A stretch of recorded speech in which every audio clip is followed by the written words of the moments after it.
주님께서 여러분과 함께 마테오가 전한 거룩한 복음입니다. 주님 영광 받으소서. 그때 예수님께서 사도들에게 말씀하셨다. 나는 이제 양들을 이리떼 가운데로 보내는 것처럼 너희를 보낸다. 그러므로 뱀처럼 슬기롭고 비둘기처럼 순박하게 되어라. 사람들을 조심하여라. 그들이 너희를 의회에 넘기고 회당에서 채찍질을 할 것이다. 또 너희는 나 때문에 총독들과 임금들 앞에 끌려가 그들과 다른 민족들에게 증언할 것이다. 사람들이 너희를 넘길 때 어떻게 말할까, 무엇을 말할까 걱정하지 마라. 너희가 무엇을 말해야 할지 그때에 너희에게 일러주실 것이다. 사실 말하는 이는 너희가 아니라 너희 안에서 말씀하시는 아버지의 영이시다. 형제가 형제를 넘겨 죽게 하고 아버지가 자식을 그렇게 하며 자식들도 부모를 거슬러 일어나 죽게 할 것이다. 그리고 너희는 내 이름 때문에 모든 사람에게 미움을 받을 것이다. 그러나 끝까지 견디는 이는 구원을 받을 것이다. 어떤 고을에서 너희를 박해하거든 다른 고을로 피하여라. 내가 진실로 너희에게 말한다. 너희가 이스라엘의 고을들을 다 돌기 전에 사람의 아들이 올 것이다. 주님의 말씀입니다.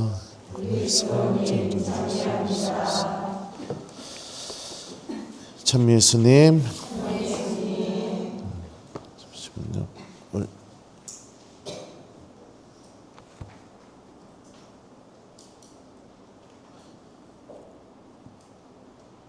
깜짝 놀랐습니다. 강론이 사라진 줄 알고요. 네, 찾았습니다. 예수님은 박해가 일어나게 될 때 우리가 스스로 그곳에 가서 우리의 믿음을 증명하고 또 드러내기를 원하셨을까요? 예를 들어서 애월에서 박해가 일어났어요. 자, 그러면 어떻게 해야 됩니까? 우리 신부님, 수녀님들, 우리 죽으러 갈까요? 어떡하실래요?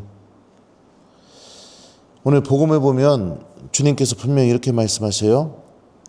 어떤 고을에서 너희를 박해하거든 다른 고을로 피하여라.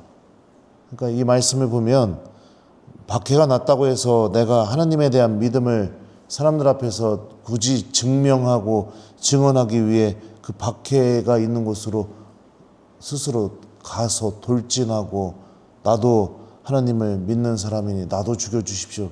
이렇게 하는 거 예수님께서 원하지 않으셨다는 걸 알 수 있습니다. 복음에서 보면 제자들을 파견하시면서 이렇게 말씀하십니다. 그러므로 뱀처럼 슬기롭고 비둘기처럼 순박하게 되어라. 이 슬기롭다 할 때 이 슬기는 이 그리스말을 보면 분별력 있는 생각이 깊은 신중한 이런 의미를 갖고 있는 단어가 쓰였습니다. 그리고 순박이라는 단어는요. 아무것도 섞이지 않은 순수한, 순결한 이런 의미를 갖고 있는 단어가 쓰였고요. 그러니까 뱀처럼 슬기로라는 것은 뱀처럼 분별력을 가지라는 것이고요. 생각하고 신중하고 사력 있게 판단하라는 것을 의미합니다. 그리고 비둘기처럼 순박하라는 것은 어떤 의미냐? 아무것도 섞이지 않고 순수하고 순결한 그런 마음으로 무엇인가를 대하라는 거예요. 그럼 오늘 복음의 내용을 갖고 우리가 생각해 본다면 주님은 분명히 박해가 일어나게 될 때 그 장소를 피하라고 말씀하셨으니 악이 드러나는 그런 장소인 박해를 내가 체험하게 됐을 때 뱀처럼 슬기롭게 그 악이 드러나는 장소를 내가 피하고 그리고 복음의 내용을 보면 의회에 넘기고 회당에서 채찍질하고 촌독들에 끌려가서 내가 불가항력적으로 이 박해를 피할 수 없는 상황이 주어지게 되었을 때 예수님이 어떤 약속을 하셨느냐? 너희가 무엇을 말해야 할지 그때에 너희에게 일러주실 것이다. 사실 말하는 이는 너희가 아니라 너희 안에서 말씀하시는 아버지의 영이시다. 이 말씀의 근거해 본다면 불가항력적으로 박해를 거부할 수 없는 상황이 닥치게 된다면 비둘기처럼 아주 순박하게 성령께서 내 안에 계시고 하느님께서 나를 지켜주시고 그리고 주님께서 나를 통해 당신의 신비를 드러내실 것이라는 아주 순박한 믿음, 이거를 제자들에게 진리라고 이렇게 말씀하십니다. 신앙생활도 마찬가지입니다. 내가 무엇인가를 증명하면서 살아가는 것은 이 신앙생활이 아닙니다. 악을 피하고 악을 피할 수 없는 상황이 나에게 주어지게 됐을 때 비둘기처럼 아주 순박하게 주님이 나와 함께 계시고 나를 지켜주시고 또 나를 통해 당신의 힘을 드러내실 것이라는 이 단순한 믿음을 지니면서 살아가는 게 이 신앙생활에서 아주 중요한 부분이라고 볼 수 있죠. 오늘 일독서도 보면 하느님께서 이렇게 말씀하세요. 호세아 예언자를 통해서요. 너희는 말씀을 받아들이고 주님께 돌아와 아뢰어라. 죄악은 모두 없애주시고 좋은 것은 받아주십시오. 이제 저희는 황소가 아니라 저희 입술을 바치렵니다. 아시리아는 저희를 구원하지 못합니다.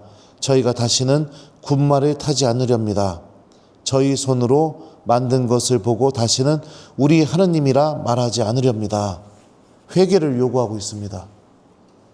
주님께 돌아와서 하느님 한 분만을 의지하려는 그런 마음을 지니라고 주님께서 호세아를 통해서 호소하고 계시죠. 그리고 이 선택을 하게 된다면 하느님이 우리를 어떻게 대해 주시느냐? 그들에게 품었던 나의 분노가 풀렸으니 이제 내가 반역만 꾀하는 그들의 마음을 고쳐주고 기꺼이 그들을 사랑해 주리라. 그러니까 회개를 선택한다면 하느님께서 고쳐주시고 사랑해 주시겠다고 이렇게 말씀하고 계시죠. 그러면 오늘 우리 어떻게 살아야 될지 한번 생각해 봅시다.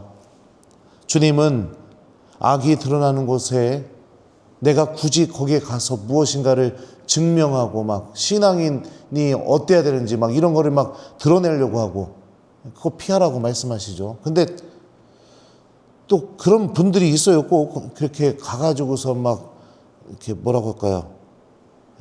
어떻게 천주교 신자가 그렇게 말을 해?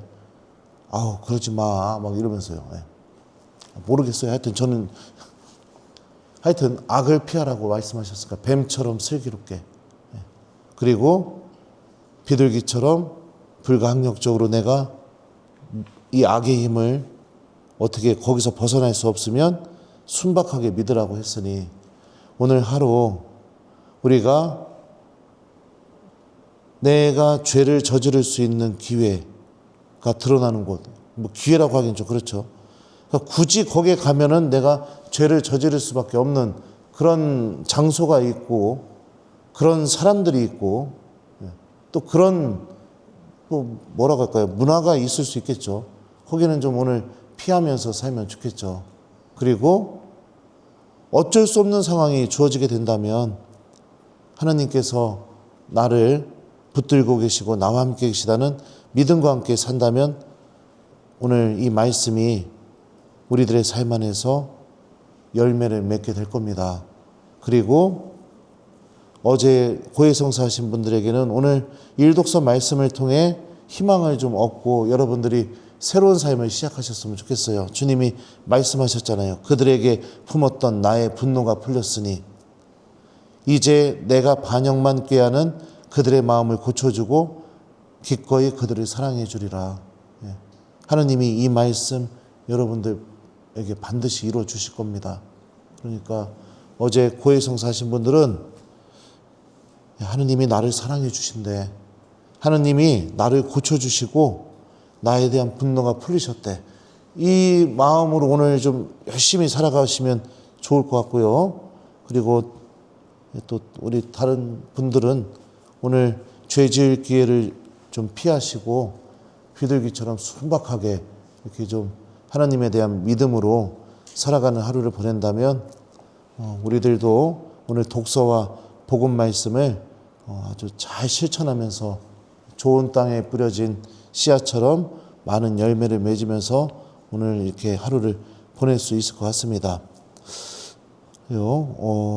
뱀처럼 슬기롭고 비둘기처럼 순박하게 되는 오늘 하루가 됐으면 좋겠습니다. 숙제를 드려야 되는데 오늘 숙제,